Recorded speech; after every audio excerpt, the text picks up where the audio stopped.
Por acaso você já ouviu falar de uma obra chamada de O Seminarista do autor Bernardo Guimarães?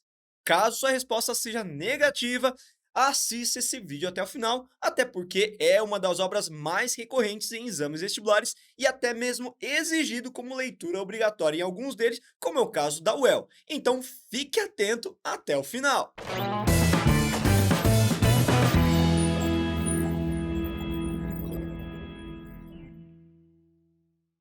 Fala, gente linda, beleza? Japa da redação aqui trazendo conteúdo para você de qualidade e hoje a análise de uma obra com o intuito de formar repertório sociocultural produtivo também. Mas antes de mais nada, vale sempre lembrar a vocês, meus queridos alunos, para fazer aquela gentileza de sempre, que é curtir o nosso vídeo, compartilhar esse conteúdo bastante com os grupos de WhatsApp da escola em que você estuda, para ajudar mais gente também.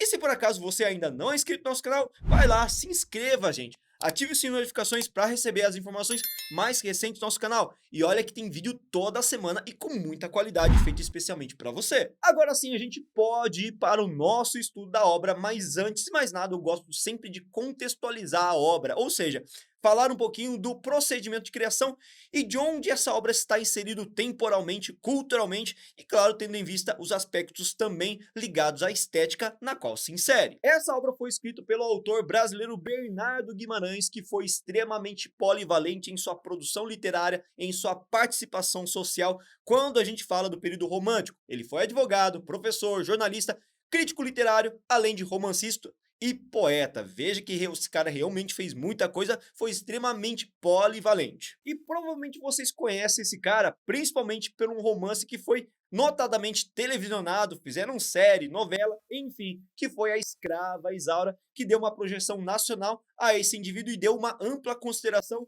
na época em que esse livro foi publicado, e até hoje existiam tantas releituras sobre esta obra. Além de tudo isso, ele se configura como um patrônimo da cadeira número 5 da Academia Brasileira de Letras. Veja que o cara realmente fez bastante coisa e isso foi reconhecido pelo cenário da literatura brasileira. Além disso, dentro do ponto de vista da literatura brasileira, ele se insere cronologicamente no romantismo.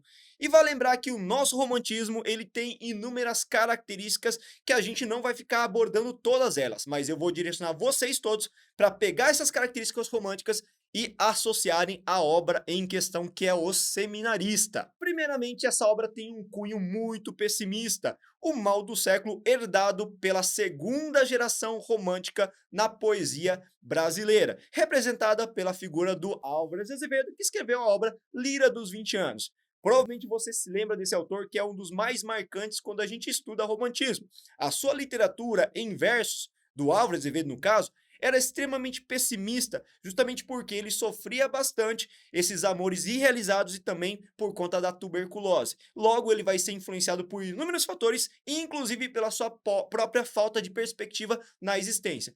Tendo em vista então esse cenário, a sua literatura vai ser extremamente pessimista e essas características com certeza também vão ser absorvidas em O Seminarista pelo autor Bernardo Guimarães. Além de tudo isso, o seminarista utiliza diversos recursos poéticos, então a gente vai ver bastante metáfora, comparação, sinestesia, existe toda a formulação de uma poesia que é retratada dentro do cenário da composição de O Seminarista. Claro que a gente não pode se esquecer também que a obra tem aquela característica típica do romantismo, que é a idealização. Do quê? Dos heróis, assim como também da natureza.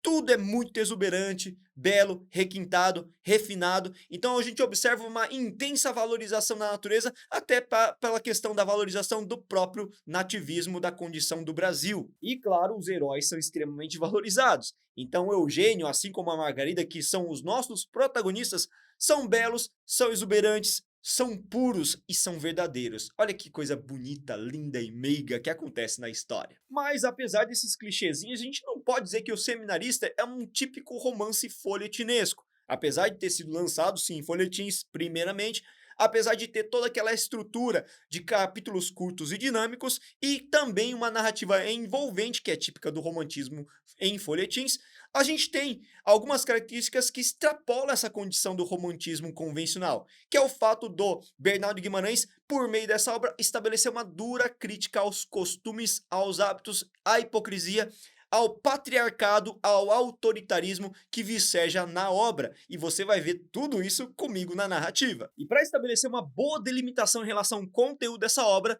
vale lembrar que ela foi publicada no ano de 1872 e o narrador deixa evidente no começo da história que os acontecimentos seminaristas aconteceram cerca de 40 anos antes. Então a gente calcula que temporalmente essa obra esteja localizada mais ou menos em meados do século XIX. E tudo se passa no interior de Minas Gerais, na região rural mesmo, no ambiente mais rural campestre. E uma das coisas que me chamaram bastante atenção é a questão da construção do narrador. Não se trata de um narrador simples e meramente onisciente em terceira pessoa. É um narrador que participa ativamente da formação da nossa opinião.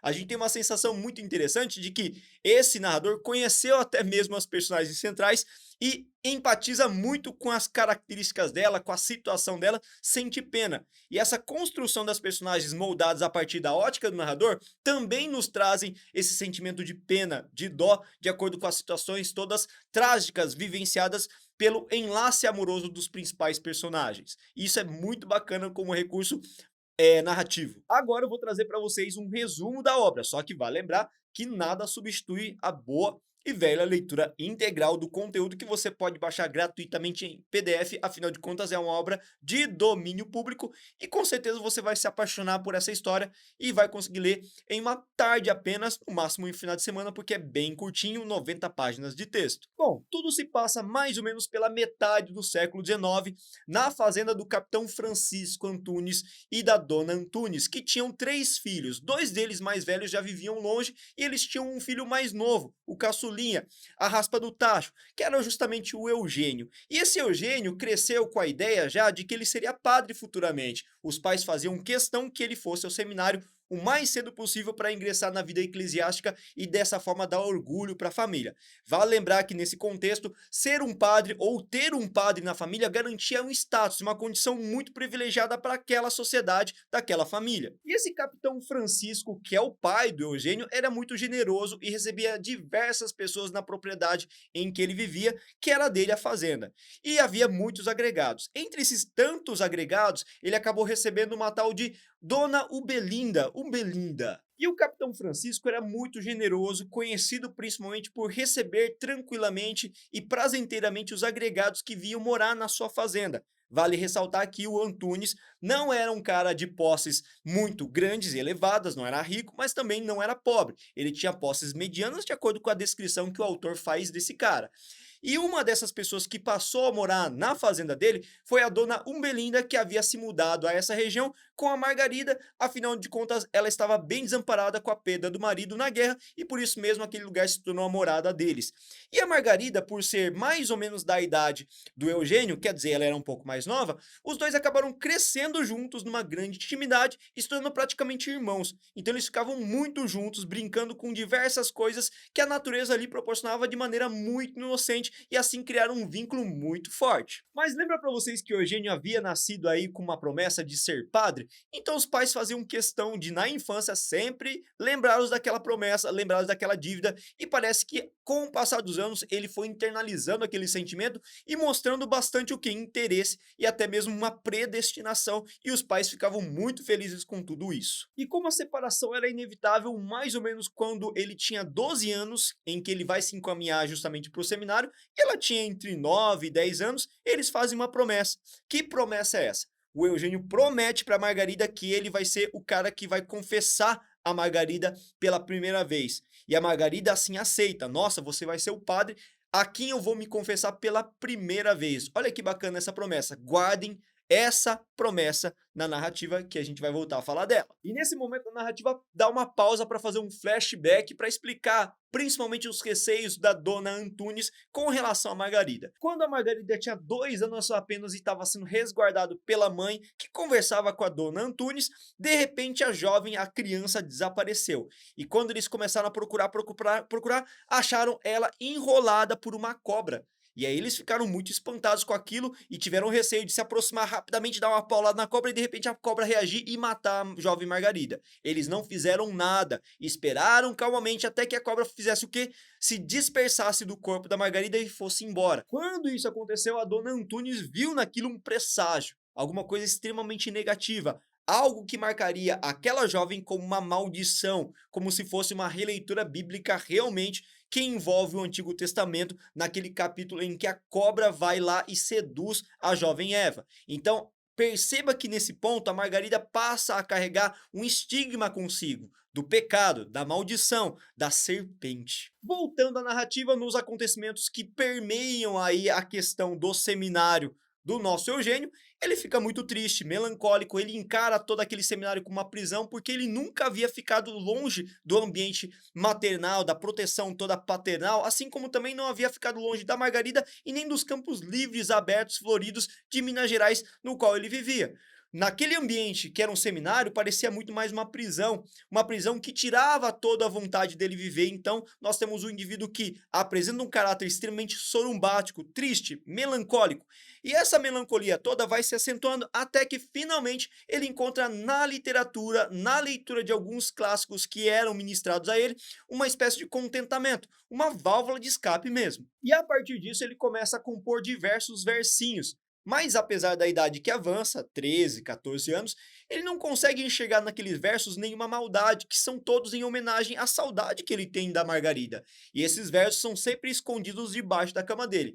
Por conta disso, isso desperta a atenção de muita gente, inclusive dos professores, que foram lá e confiscaram esses materiais do Eugênio. E quando o diretor viu aquilo, ficou horrorizado. Chamou o Eugênio à sua presença e deu uma lição de moral dele, falando que tudo aquilo era pecado e que ele não deveria fazer mais aquilo se ele quisesse se ordenar padre, de acordo com a vontade dos seus pais, para inclusive deixar os pais muito orgulhosos das conquistas futuras que ele teria. Por conta disso, o Eugênio começa a se dedicar exclusivamente aos estudos, tentando apagar a abominável imagem da Margarida que ficava na sua cabeça, incomodando como se fosse um demônio a todo momento as suas memórias.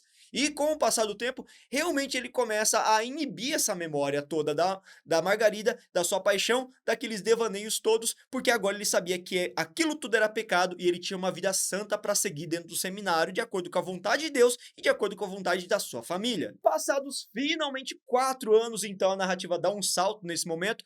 Finalmente ele ganha autorização dos padres, diretores, dos pais para passar as férias em casa. Quando ele foi para casa, a imagem da paisagem toda que ele reconhecia na infância belíssima e acende de novo a saudade e a nostalgia do passado. E quando finalmente ele é recebido por todas aquelas pessoas amigavelmente, pai, mãe, vizinhos, irmãos, colegas, primos, ele fica muito feliz. E entre essas tantas figuras estava o quê? A tia, ou melhor dizendo, a dona Umbelinda, acompanhado da Margarida. Só que a Margarida, gente, passado 4 anos, já não era a mesma menina, ela já estava com 14 anos.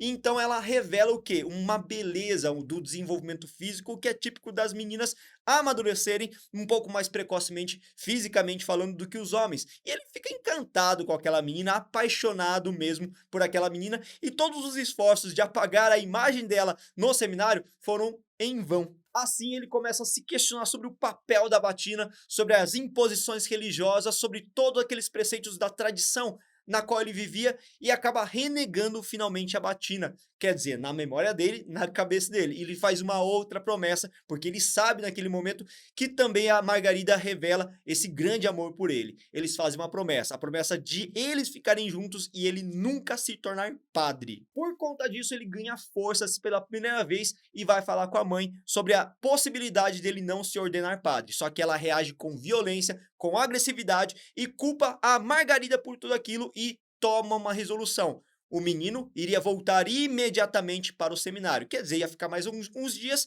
e ia voltar para o seminário finalmente para se esquecer dessa questão de Margarida, um amor infantil, tudo isso que virava a cabeça dele. E nesse momento a mãe lembra daquele episódio da serpente, lembra? Que tentou, inclusive, no texto bíblico, o Adão? Pois bem, para ela, para dona Antunes, que é a mãe do Eugênio, ela é o próprio pecado. Só que o filho, claro, não se conforma com tudo isso. Então o que ele faz? Ele arquiteta um plano pede para os pais para que deixassem ele dormir um final de semana na casa de um primo.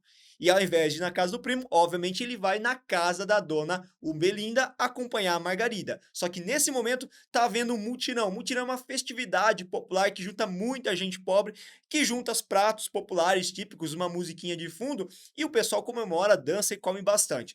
E nesse episódio ele se encanta ainda mais por Margarida, só que ela é acossada, assediada por um tal de Luciano. Esse Luciano era mais velho, tinha 25 anos, e o Luciano acaba se encrencando aí, metendo-se numa briga com o Eugênio. E por conta disso, todo mundo ali que estava participando desse mutirão fica sabendo quem é o Eugênio. Ou seja, as informações de que o Eugênio havia mentido para participar de um mutirão, de uma festividade popular, ficando longe dos seus preceitos religiosos, logo chegaria aos ouvidos do pai. Depois que finalmente esse conflito todo na festividade foi meio que apaziguado, ele se dirigiu à noite para casa do primo mesmo para ficar um final de semana. Só que quem foi buscar o filho na casa do primo foi justamente o Capitão Antunes, que estava muito bravo e pediu satisfação. E nesse momento, pela primeira vez, o Eugênio teve coragem de revelar suas vontades ou a ausência de vontade de ser padre. Só que o pai não admitiu isso e o pai era extremamente ríspido, rigoroso. E o Eugênio, cá entre nós, era bem bundão mesmo. E nesse sentido, o Eugênio não teve coragem de reagir às vontades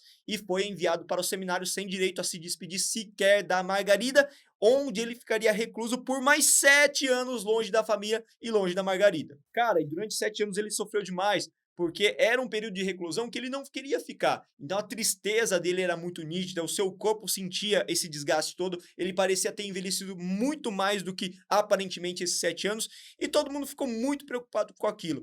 Por conta dessas preocupações todas, no decorrer desses intervalos de tempo até ele se ordenar padre, o pai dele teve uma ideia de falar para o filho enviar uma carta dizendo que a jovem Margarida havia se casado, ou seja, que havia quebrado a promessa. Quando o Eugênio fica sabendo justamente desse processo, da traição da Margarida, que foi toda arquitetada pelo pai, ele fica possesso da vida e decide se tornar definitivamente um padre e esquecer definitivamente também a Margarida, que não prestava para nada. Enquanto isso, lá na fazenda do Capitão Antunes, prevendo que a Margarida daria muito trabalho para ele queria fazer realmente que a Margarida casasse, só que ela se recusou. E por conta disso, o Capitão Antunes tratou aquilo como uma traição e expulsou a mãe, a dona Ubelinda, assim como a Margarida da sua fazenda, que foram morar numa casa extremamente humilde, um pouquinho mais afastado da fazenda do Capitão Antunes, juntamente com uma parente. E nesse momento todo de vivência, de carestia que eles passavam, essas três figuras, essas três mulheres, foram muito acossadas por diversos pretendentes. A Margarida era muito bonita, então muita gente queria se casar, só que ela rejeitava tudo, por quê? Porque ela havia feito uma promessa pro Eugênio, e essa promessa não seria jamais desfeita na cabeça dela. Só que para acentuar ainda mais as dores da Margarida, nesses anos todos afastados de promessa que eles haviam feito, infelizmente a dona Ubelinda acaba falecendo, e ela acaba sendo a grande responsável por manter aquela casa. Ela vai sofrendo cada vez mais dores e ela começa a despertar alguns problemas cardíacos que ela não sabe ao certo definir. Aliás, o autor também, o narrador, né, não sabe ao certo também o que está passando. Mas a gente tem a noção de que esse problema é realmente sério, porque ela começa a sentir falta de ar, ela começa a cair ao chão, não conseguindo se levantar. Então isso são claros indícios de algum tipo de problema cardíaco que provavelmente ela estava tendo naquele momento. E enquanto isso, o nosso seminarista, o Eugênio, finalmente se ordenou padre e volta de novo aí para a fazenda para comemorar juntamente com o pai, para assumir definitivamente uma capelinha que ficava ali naquela região também, na companhia de toda a família dele. E enquanto isso tudo acontecia, essas comemorações todas na casa do Capitão Antunes, celebrando a volta do menino que havia se tornado padre, todo feliz da vida, todo orgulho estava naquele rapaz. Infelizmente a Margarida começa a sofrer ainda mais com as dores no coração e ela acaba caindo muito adoentado e pede para que alguém chame um padre que possa fazer com que ela tenha confissão e dessa forma ir para o céu tranquilamente sem pecados na carne. Eis que esse menino de recados foi chamar o vigário, não encontrou e foi na casa do Capitão Antunes chamar justamente quem? O Eugênio. Eita, essa história vai longe ou não? Quando o Eugênio apareceu para dar extrema unção para essa jovem, distinguiu que se tratava justamente de Margarida, o seu coração balançou, o seu corpo tremeu, ele suava frio e ficou desconcertado. Desconcertado porque pensou, inclusive, que tinha sido uma arapuca armada para ele, porque a Margarida estava muito bem, ou parecia muito saudável. Só que lembra, é uma heroína romântica, e como heroína romântica parece ser sempre delineado com beleza, até quando está sofrendo com um problema cardíaco sério. E Margarida convence finalmente Eugênio a ficar mais um pouco, e nas conversas que eles vão tendo, na amizade parecendo retornar ao seu estado de antigamente, ele descobre o quê? Que o seu pai havia mentido para ele, que a Margarida nunca havia se casado e que ela havia aguardado penitentemente durante todos esses anos para ficar finalmente junto com Eugênio, com a promessa que eles tinham feito no passado. E naquele instante em que ela está moribunda e o Eugênio verifica que ela está sofrendo bastante, de verdade, ela se lembra da primeira promessa. Lembra da promessa? Aquela promessa que dizia que ela confessaria para ninguém mais, ninguém menos que o próprio Eugênio, e o Eugênio daria a sua primeira confessão para Margarida. E é o que está acontecendo nesse momento para que ela possa finalmente morrer tranquilamente e ir para o céu sem pecados na carne. Só que nesse dia, como ela ainda estava um pouquinho bem, eles se tocaram e o toque dos dois fez com que ele tivesse certeza que amava intensamente Margarida. E esse amor era tão intempestivo, mas ao mesmo tempo conflagrou um sentimento de conflito muito grande no seu coração, porque ele já estava ordenado, ele era padre, e o amor que ele sentia por Margarida era um amor puro, indevassável e incontrolável que ele sentia naquele momento. Ele voltou para sua casa todo tomado de um conflito muito grande, inclusive não sabendo ao certo como abordaria o pai por conta daquela mentira toda que ele havia contado para fazer com que ele se ordenasse definitivamente padre. Então ele está sendo tomado por diversos sentimentos conflituosos que fazem praticamente que ele fique uma noite inteira insone. Passado aquela noite, na manhã seguinte, o Eugênio começou a se preparar ainda muito conflitante, ainda muito pesaroso pela noite passada, pelo dia passado, e ele se preparava para rezar a sua primeira missa. Ele estava totalmente paramentado, arrumado, e muita gente aguardava na capela da cidade, porque era um seminarista, melhor dizendo, um padre novo, e toda aquela emoção de um padre novo gerava uma comoção geral que fazia com que muitos se dirigissem realmente para a igreja para conhecer aquela figura. Então todo mundo na cidade praticamente estava na igreja. E naquele momento que todo mundo estava reunido, um jovem rapaz veio chamá-lo para que ele se dirigisse a uma outra sala que ficava adjacente à igreja, porque naquela sala havia um corpo sendo velado de uma jovem que havia falecido recentemente. É isso mesmo, meu caro leitor, que vocês estão pensando. Vocês podem achar que é clichê romântico, mas era isso que aconteceria. Ele se dirigiu àquela sala, tirou o véu do corpo daquela jovem e revelando o rosto da sua amada, da Margarida. Enlouquecido, transtornado, ele se dirigiu ao altar da igreja e começou a fazer uma loucura, tirar todas as peças das vestimentas comemorativas e de celebração da igreja que ele carregava no seu corpo, que o identificavam como padre. Jogou tudo e saiu correndo porta fora. E só para vocês terem uma ideia do que aconteceu naquele momento final, eu trouxe um trecho inteiro aqui desse desfecho da narrativa. Olha só que triste. Chegando à escada que sobe para o altar-mor, o padre parou, e quando já todos de joelhos esperavam que rezasse o introito, viram-no com assombro arrancar do corpo, um por um, todos os paramentos sacerdotais, arrojá-los com fúria aos pés do altar, e com os olhos desvairados, cabelos hirtos, os passos cambaleantes, atravessar a multidão pasmada e sair correndo pela porta principal. Estava louco, louco, furioso. E aí, o que vocês acharam dessa história? Vocês gostaram da narrativa? Vocês viram que é uma narrativa bem trágica? Deixe nos comentários aí se era realmente a história que você esperava, a narrativa que você queria ouvir aqui, tá? Por quê? Porque se trata de uma obra romântica. E como uma obra romântica tipicamente folhetinesca, o final muitas vezes é marcadamente trágico, previsível e clichê mesmo, né? Bom, mas e quantas críticas que essa obra traz pra gente? Quais são elas? Será que elas são pertinentes de serem abordadas aqui?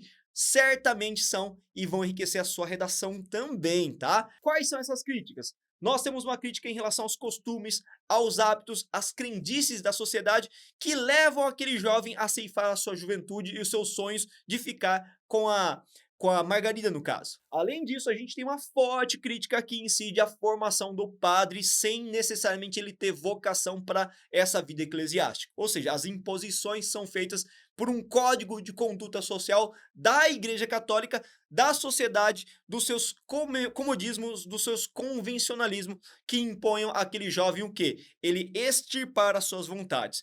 Veja que apesar de nós não vivemos naquela época e de toda essa situação ter sido amainada com o passar do tempo ainda bem, muitas pessoas ainda sofrem isso em casa, com o autoritarismo dos pais, da sociedade que impõe a ela ser alguma coisa de acordo com os modelos, os modismos, os costumes e as crenças de cada família e de cada sociedade.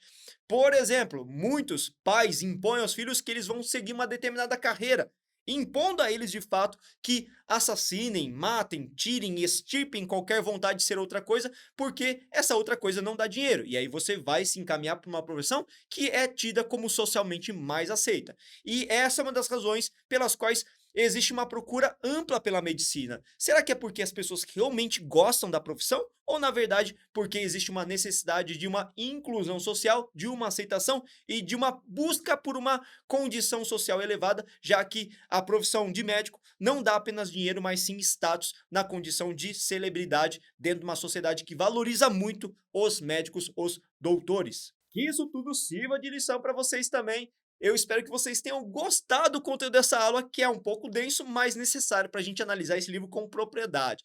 Valeu, gente linda, bons estudos e até a próxima aula!